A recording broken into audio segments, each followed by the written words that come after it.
Hello, dear viewers, and welcome to our today's episode. Today, we're going to discuss amazing news that came from the US and Tanzania. This is a new step, a new, stage in the development of the investigation of alleged crimes committed by Czech national Jakub Jahl in Tanzania against African children. They have been vocal about this. They have been trying to reach out to the world for many years, telling the horrifying details of the abuse. And finally, they have been heard thanks to the support worldwide of people who are not indifferent to this sort of tragedies, especially ALLATRA volunteers, the volunteers of International Public Movement ALLATRA, who focus on the threats that comes from natural disasters, but also the human rights. Those two things are extremely important in today's world, and ALLATRA volunteers became the voice of the African children. Pastor Mark Burns, the spiritual advisor of President Donald Trump, had this conversation with the advisor of the President of Tanzania, and they discussed the topic. And I think for everyone who has been following the case, these are great news. Right now, it's going to be addressed at the highest level. Stephen, I know you have seen the video. What are your impressions? Yeah, man, it truly is amazing because what was once done in the dark is now brought for all people to see what's really going on. And these kids, they've gotten themselves lawyers. They have a voice now. They have people behind them that support them, not only with, bringing not only for them being victims and getting justice, but also hopefully a recovery process afterwards. So it really is great to see the efforts that have been made, not just in Tanzania, but on a global scale. The documentaries that exposed all of these atrocities done by Jakub Jahl, not just once, not just twice, but 3 times, and then even some testimonials of people that have worked with Jakub. That would be documentary 4. So there's been tons and tons of testimonies from these children, from people that worked with Jakub, and none of it's good. None of it's good. It's straight out of a nightmare. And you really wouldn't wish these actions on your worst enemy. So to hear that the ambassador of Tanzania is putting his best foot forward to take action and make sure that these sorts of things don't happen is a testament to his character. And it's also like a stepping stone, because we imagine, like, especially unwealthier countries such as Tanzania and around the world, these people in these villages, they don't, and they even say so themselves in the documentary, like, we don't have much of a say. Like, if we go to the authorities, like, we don't know what's going to happen or if it's even going to be handled. So unfortunately, they just have to carry all of this weight on their shoulders. So it really is an amazing thing to see what the local lawyers have done for the kids, to see what ALLATRA has been doing, and to see now that this case is really being brought to the highest level of authorities, not just in the United States, not just in Tanzania, but also the Czech Republic. Now, we're yet to see how all of this stuff is going to play out, but we know that there is action in place right now as we speak. And if I was Jakub, I would certainly be taking a moment to reflect on what my next action might be. Hopefully he makes the right one, but why don't we go ahead and see what sort of movement is taking place here between Pastor Burns and the ambassador. Yes, let's watch a short part of the video published by Pastor Mark Burns. So stories that we are hearing, and obviously this came to my attention mostly after my encounter with your assistant in Washington, D.C. I share this with the Attorney General of Tanzania, and we would like to take this further in terms of understanding, first of all, how did this happen, whether or not government itself was involved in investigation, at what level did the local police know, how did he live Did migration people know? Did he get support from some local people? Did he have help in the way? Was corruption involved? I mean, there are a lot of questions. What I can assure you, I'm also going to bring this to the attention of President herself when I meet her on the 4th, specifically about this conversation and about the children in question. Especially, I had a chance to view really horrific video, because if you hear Swahili, then you understand the cry, the suffering that some of these children have endured. In English, translation comes a little bit less. So my assistant actually was crying. I mean, it was really very, very sad to watch. So a couple of things. One, I want to bring this to the attention of my president herself. Secondly, Attorney General will be involved in revisiting this case as far as Tanzania is concerned, whether or not they had the gentleman and the lady from Czech Republic had a conspirator or people conspired together in our land, and what remedies that could be taken. And also to have a look at this center. I would personally plan to visit this center before coming to see you. So they're going to get boots on the ground. They're going to go there directly and see for themselves. And those were some like really good questions that he asked, right? Like, how do you get out of the country? How do you do all of these things and sneak his way out of the country? So, as we know, he was arrested by the police in Tanzania, but somehow he was able to flee the country. And this part of the investigation is also very important, whether he had somebody backing him up. Because we know from the documentaries, Jakub Jahl was bragging about having politicians backing him up. In Tanzania, possibly, we have seen that there are certain figures in Czech Republic who stood in his defense. So right now, with the involvement of, the highest ranking politicians in both USA and Tanzania, we are going to see this case developing much faster than some people would like in Czech Republic. But it's inevitable, because truth is the most powerful thing.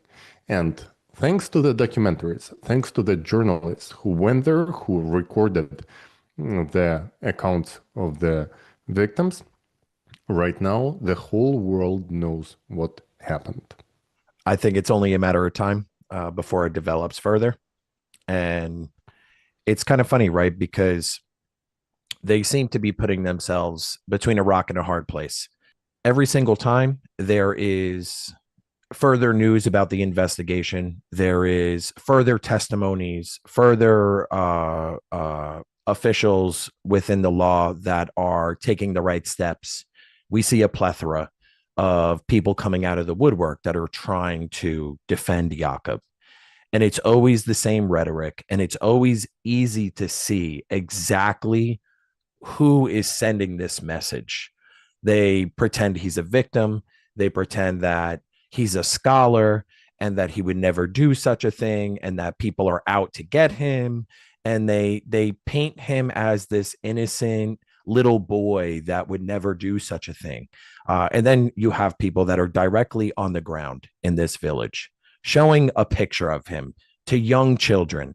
And here they tell the same story again and again and again. So it is not some conspiratorial thing that people are out to get him. It's the fact that he did something, and now the truth is out there. And as you mentioned, there's nothing stronger than that. Yes, and also what is very nice to hear in this video is that Pastor Mark Burns has already spoke to the President of the United States, and First Lady has been informed as well. She takes the matter of protecting children very seriously. And right now it's,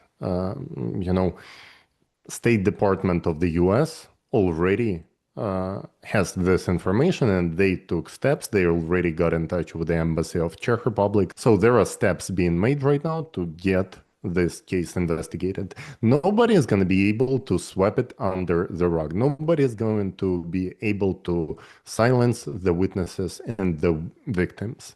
This case will be investigated. The line of, not even defense, but this attempt to smear those who are telling the truth, who are being the voice of the African children, those who are trying to stand in defense of Jakub Jahl, they will have to face some serious questions very soon. And when we're talking about the entire network to which Jakub Jahl belongs, right? The network of so-called cult experts. The entire network is, according to the investigations of the specialists, is being run by a Russian national, Alexander Dworkin, who operates directly under FSB, running his network called Raiders. Well, Raiders itself is a destructive cult or totalitarian sect, according to the criteria that were established by this very organization. So we are facing a very interesting thing when there is an international network that defends alleged pedophile Jakub Jahl. And what is even more shocking is that the case of Jakub Jahl is not a standout accident in this network. We have seen some people speaking up lately.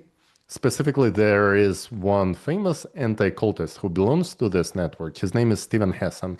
He's a violent deprogrammer who used to kidnap and torture people in the US during the days of deprogramming. But later, as we know, he was working with the Dutch national Anton Heijn.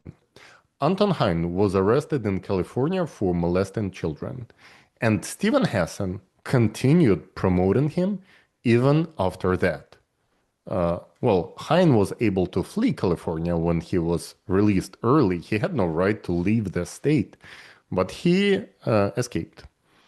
And nevertheless, Steven Hassan continued promoting a pedophile.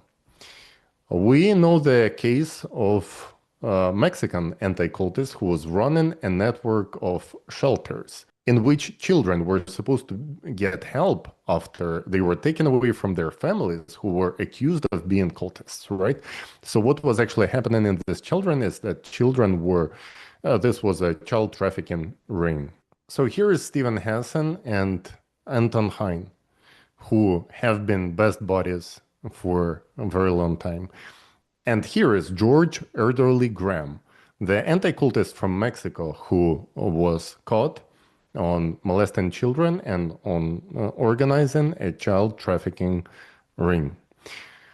Both of these cases, again, in line with what Jakub Jahl was doing in Tanzania to African children. And further investigation of this case, considering what is happening in Russia. And, recently there was a video published called the Pedophile Shadows of Anti-Cult, which shows the horrifying picture that under the label of anti-cultism, international network of predators have been operating for decades. Alexander Dworkin is the ringleader of this totalitarian sect. He collected all the most deranged individuals from various countries. They all have been doing basically one thing, promoting his Nazi ideology, the ideology of supremacy of their beliefs. And if you take a look at all these people, Alexander Alvaro is, by the way, one of the agents. And if we look at the way they operate, and if we look closer at this investigation and at everyone who has been standing in Jakub Jahl's defense, this is one network. This is one organization that stands in defense of one of its individuals. But you have seen a massive support he gets from politicians in Czech Republic, which points to the fact that Russian FSB network has its people in Czech Republic, in European state, in the very highest positions of power. And what is happening here? Why they are so eager to defend this deranged individual? I think not because this is just one case they're so passionate about. It's about the house of cards. This entire network is about to collapse. And we are at the very beginning of a massive event that we are going to witness when this entire thing is going to get exposed. So, Stephen, I think we should thank all the participants of Alatra International Public Movement for tremendous job, for tremendous work that has been done throughout, long period of time when, constant smear campaigns, constant attacks, and what has been done in Russia. That's the area which is controlled by the cult of Alexander Dworkin, but by his totalitarian sect, which merged with FSB, Russian intelligence service. They started basically the inquisition of modern time, persecuting people.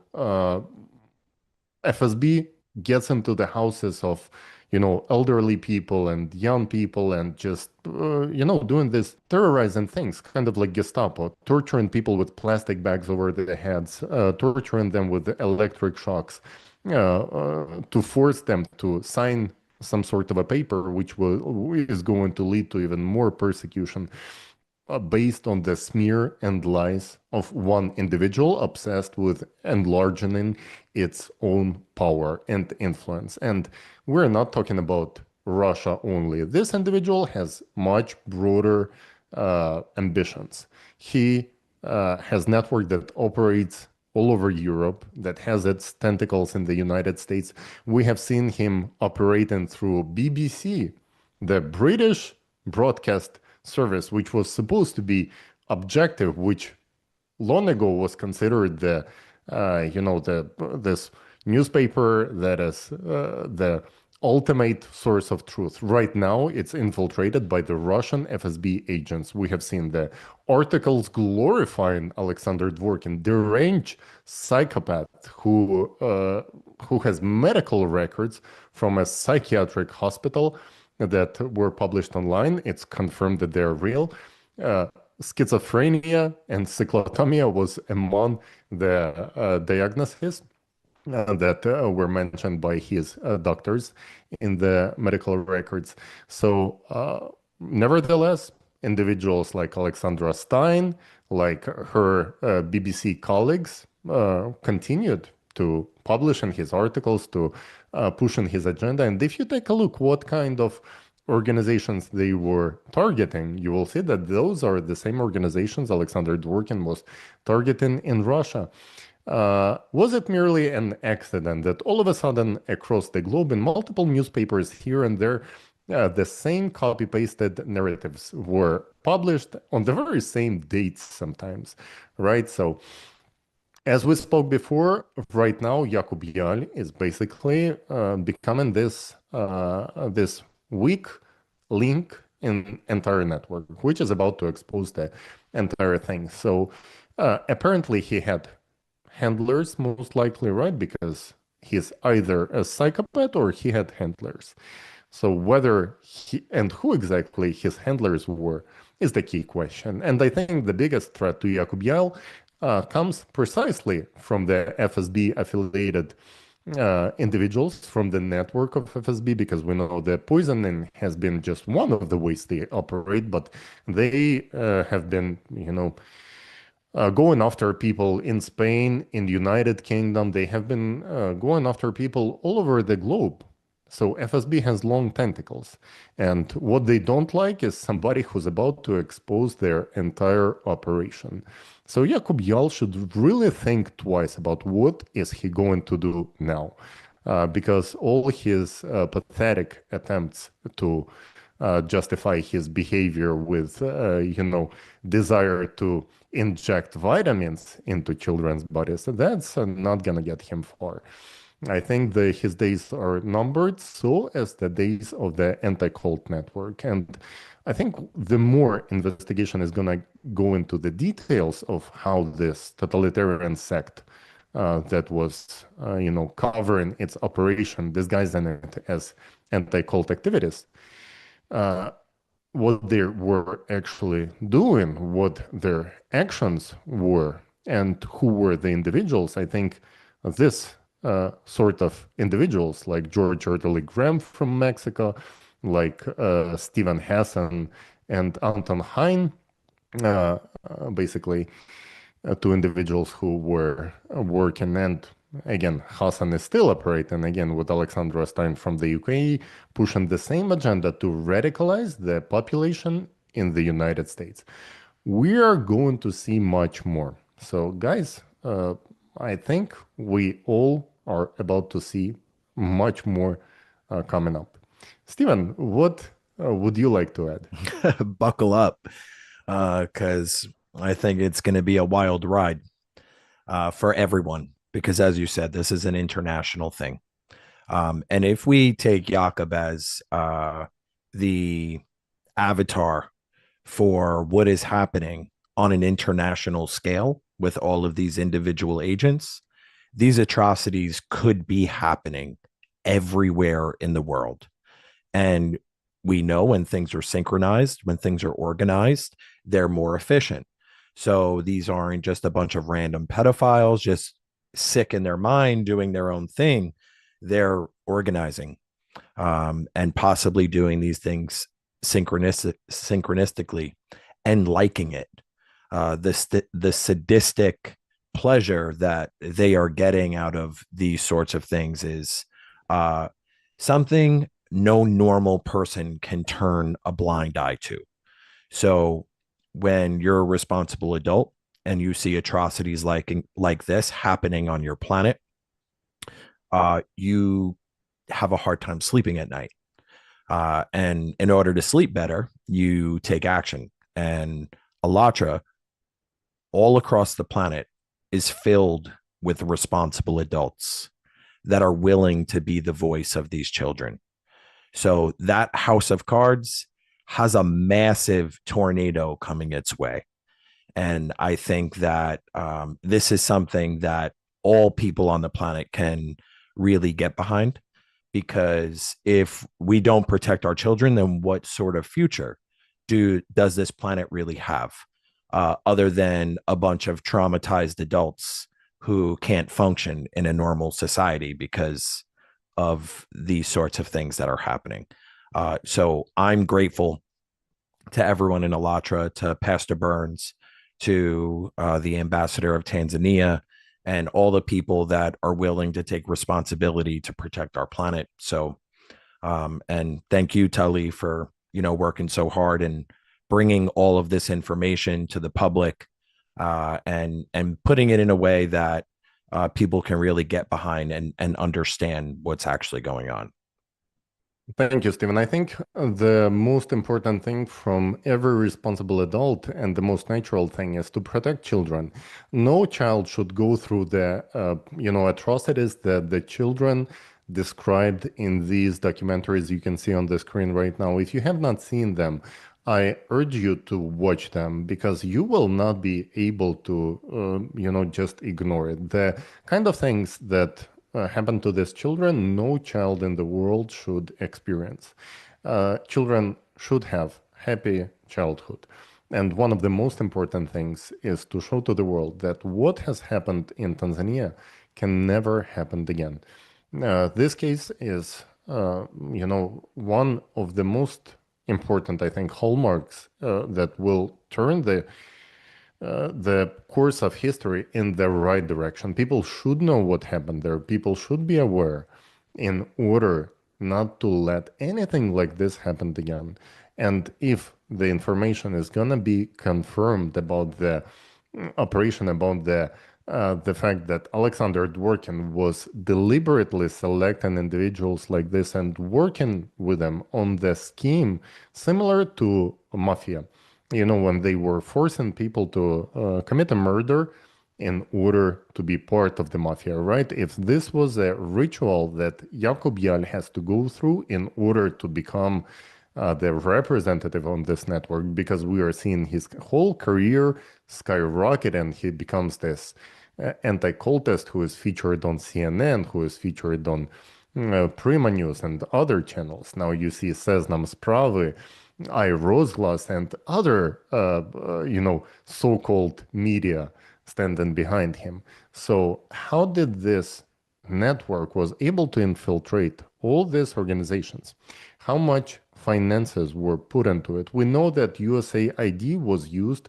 to support these organizations. We know that basically the organizations that were supposed to, stand for freedom and justice were defending the network of child abusers and the network linked to Russian FSB. So a much bigger investigation is coming up, and we are at the very beginning of it. So thank you for staying tuned. Thank you for sharing this message. If you have not seen these documentaries, you should definitely watch them, and write in the comment section below what are your thoughts on this topic, and what do you think is going to happen next? Write down your questions and we will answer them in our next episodes. Thank you for watching us. Thank you, Stephen, for being with us today, and we'll see you in our next episode.